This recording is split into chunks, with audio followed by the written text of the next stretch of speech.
Have you ever wondered why we are seeing dramatic increases in health problems since our great-grandparents' time? 100 years ago, people mainly lived and worked outdoors. Many were farmers. Clothes were hung outside to dry. Children played outdoors. Almost everyone spent most of their day outdoors. They rode horses. But now things have changed. Most of us work and play indoors, where we have air conditioning. We work more on computers than on farms. We wash and dry our clothes indoors. We watch TV and surf the internet and play video games. We ride in air-conditioned autos and airplanes and trucks. We even swim indoors. So what does all this indoor activity mean? Less sun. Could less sun be associated with more disease? Let's find out. From sunlight, our skin makes a vital substance, vitamin D. Vitamin D, which is actually a hormone rather than a vitamin, has a major impact on our bodies. It increases activation in more than 2,000 genes. This increased gene activation allows the body to combat disease. In fact, over 5,000 scientific studies have shown the clear association of vitamin D deficiency with more than 100 diseases and health problems, most of which have seen dramatic increases over the past 50 years. These include some of the big ones: cancer, diabetes, osteoporosis, Alzheimer's, multiple sclerosis, obesity, and heart disease. Even rickets, which supposedly had gone away 80 years ago, has reappeared. Are you at risk for these diseases? Do you get enough vitamin D? Probably not. More than 9 out of 10 people worldwide don't get enough vitamin D. Ask yourself, do you spend a lot of time indoors? Do you wear sunscreen or protective clothing when you go outdoors? Many people think that 10 minutes outdoors is enough to get all the vitamin D they need from the sun. But the fact is, for most people, that unless you spend a fair amount of time outdoors every day in full sun with minimal clothing and no sunscreen, you aren't getting enough vitamin D to protect against disease. You need to stay in the sun for 3 hours if you are standing up in a short-sleeved shirt, 20 minutes if you are lying down in a bathing suit.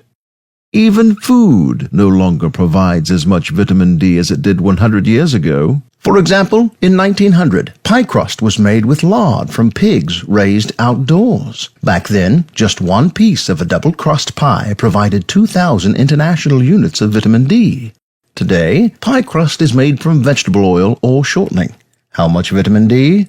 0.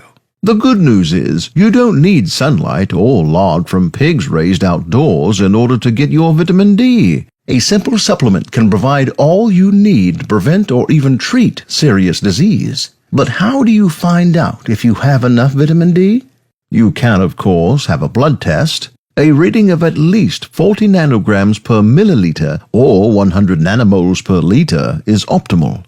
Or you can do a quick, easy test on yourself. Just press hard on each of your shin bones, and then on your sternum, the bone in your chest between your lowest ribs. Did at least 2 of them hurt? Sore bones is an indication that you are probably very deficient.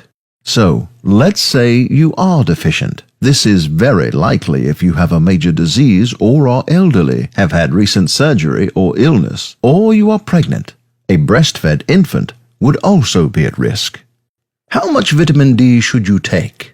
This, of course, would depend on your individual situation, but many studies indicate that 4,000 international units daily is necessary to bring the average adult up to 40 nanograms and maintain this healthy level.